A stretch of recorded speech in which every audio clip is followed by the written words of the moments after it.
परमात्मा हमारे सामने, इससे सुंदर मौका जीवन में हो सकता है, आए ना आए।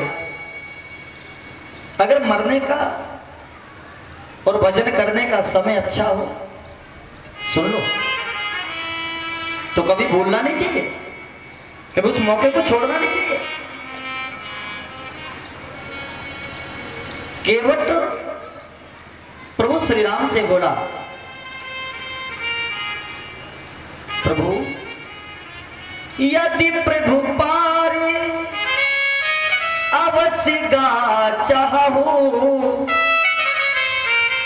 अगर आप पार जाना चाहते हैं तो मोहि पद पद में पखारने कहा हूं, तो मुझे आदेश दीजिए कि मैं आपके चरण कमलों को धोऊं। बेटा पहले की तरह करिए, छुआ पहले की तरह। भगवान राम जी लखन लाल जी और माता जानकी की तरफ देख रहे हैं, क्योंकि जब भगवान अवतार लेने के लिए दुनिया में आए थे तो लखन लाल जी शेष अवतार हैं। इन्होंने कहा था परमात्मा एक चरण में आपकी सेवा में हमेशा रहूंगा। जानकी बोली थी मैं भी आपकी दासी हूं, तो एक चरण में मैं लगी रहूंगी। अब भगवान के पास इस अवतार में दो ही चरण है, वैसे तो सहस्त्र चरण है। भगवान लक्ष्मण और जानकी की तरफ देख रहे हैं। लखन लाल ने सोचा ये हमारे वाले चरण को मांग रहा है, तो लखन लाल जी ने तुरंत धनुष पे बाण लगाया और प्रभु के पीछे से इशारा किया, नहीं मानेगा ना। तो लक्ष्मण के गुस्से को तो जानता नहीं।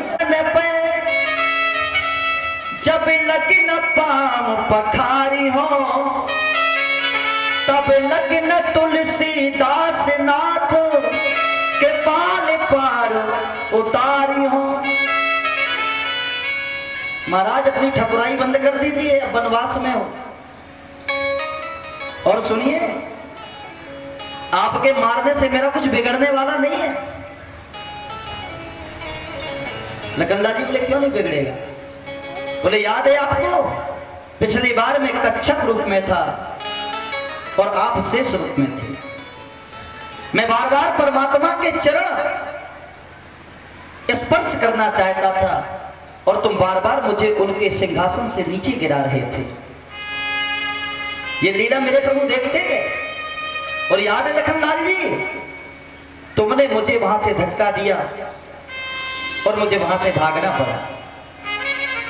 तुम्हारे सामने मेरी एक युक्ति नहीं चली, तुम्हारे भगाने से, तुम्हारे दंडित करने से मेरी स्थिति बदल गई और मैंने ऐसी लगन लगाई कि उस जीव से आज मैं नर्तन लेके आ गया, मेरा प्रमोशन हो गया।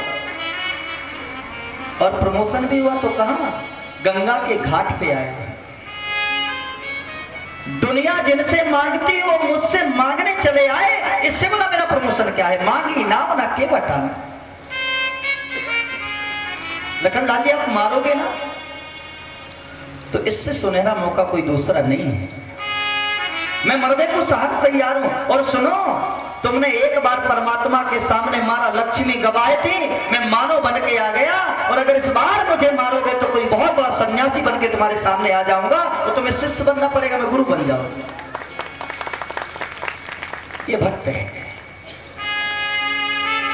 लखनलाल जी बोले कौन से मौके की बात करते हो? केवट बोला पता है, यमराज के सामने जब कोई जीव जाता है तो पूछा जाता है तुम कहां मरे हो? कहूंगा गंगा के घाट पर। तुम्हें मारने वाला कौन है? कहूंगा लक्ष्मण के प्रिय अनुज, राम के प्रिय अनुज लक्ष्मण ने मुझे मारा। भैया किसके सामने मारा गया? कहूंगा माता जानकी और भक्त वत्सल परमात्मा श्री राम के सामने मारा गया। यमराज पूछेगा कारण क्या था? तो कहूंगा कोई खास कारण नहीं था, मैं उनके चरण धोना चाहता तो लक्ष्मण मुझे मारना चाहता। याद करना लक्ष्मण, मेरी तो बन जाएगी लेकिन तुम्हारी बिगड़ जाएगी। राम जी सुनिए क्या हुआ। सुन के वट के बैन और प्रेम लपेटे अटपटे, बेसे करुणा ऐन चिते जानकी लखन तन। लक्ष्मण जानकी को देख करके भगवान हंसने लगे। क्यों लक्ष्मण, तुम्हारी सारी शिक्षा धरी की धरी रह गई ना भक्त के सामने। ये भक्त है और जब भक्त से पाला पड़ता है तो भगवान को भी झुकना पड़ता है। ये वेद है। केवट ने कहा प्रभु मैं ज्यादा तो नहीं जानता, लेकिन बस मैं इतना जानता हूं कि मेरे जीवन में पहली बार आप जैसा सानिध्य मिला है और मैं सानिध्य को छोड़ना नहीं चाहता। मैं आदेश दे रहा हूं आपसे, मैं करूंगा वही जो तेरी मर्जी है, मैं बनूंगा वही जो तेरी मर्जी है, और जहां तेरी मर्जी है वहीं अर्जी लगाऊंगा। भगवान ने चरण धुलवाए। सुनिए भक्त का विषय चल रहा है, मौके की बात चल रही है। ये बड़ा सुनहरा मौका मिला है महानगरवासियों। केवट अच्छे मौके पे मरने को तैयार है। भगवान को नाव में बिठाया, गंगा जी के चक्कर लगाने लगा। एक बार उस किनारे तक ले गया, फिर इस किनारे तक ले आया। पतवार नहीं चला रहा।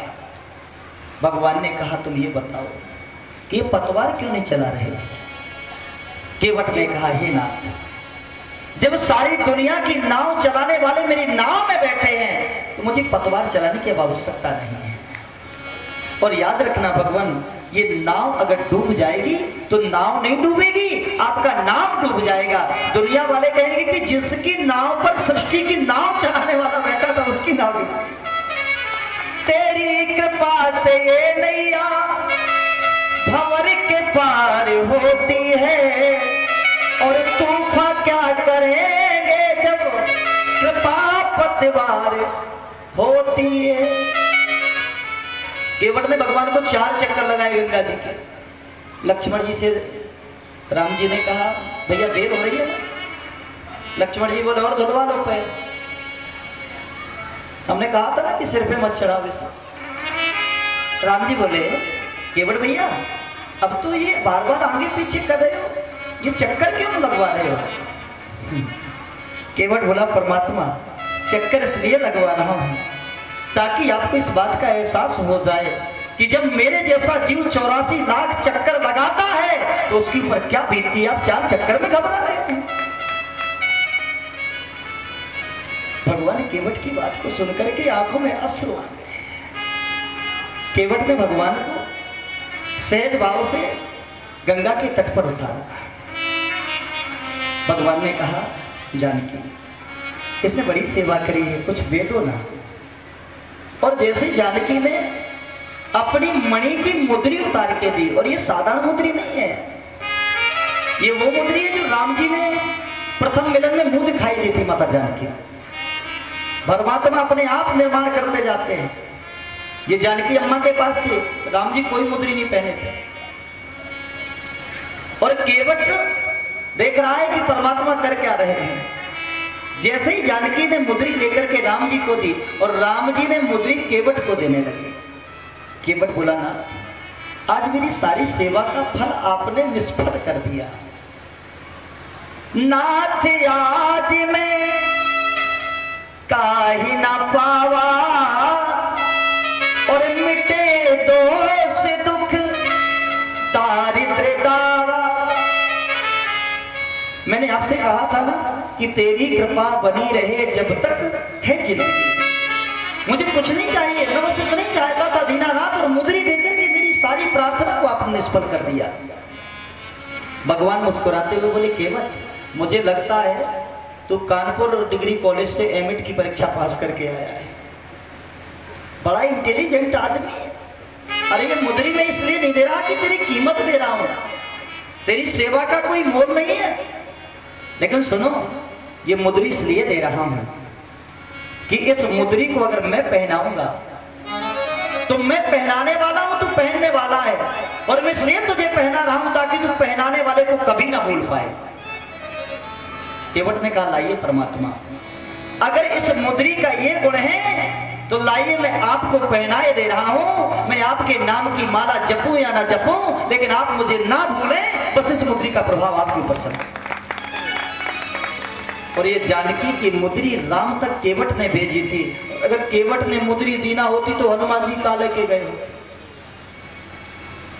तो अगर जीवन में मौका अच्छा मिले, ये मौका मिला है ना, हरि भजले हरि भजले हरि भजने का मौका, अभी भजले अभी भजले और अभी भजने।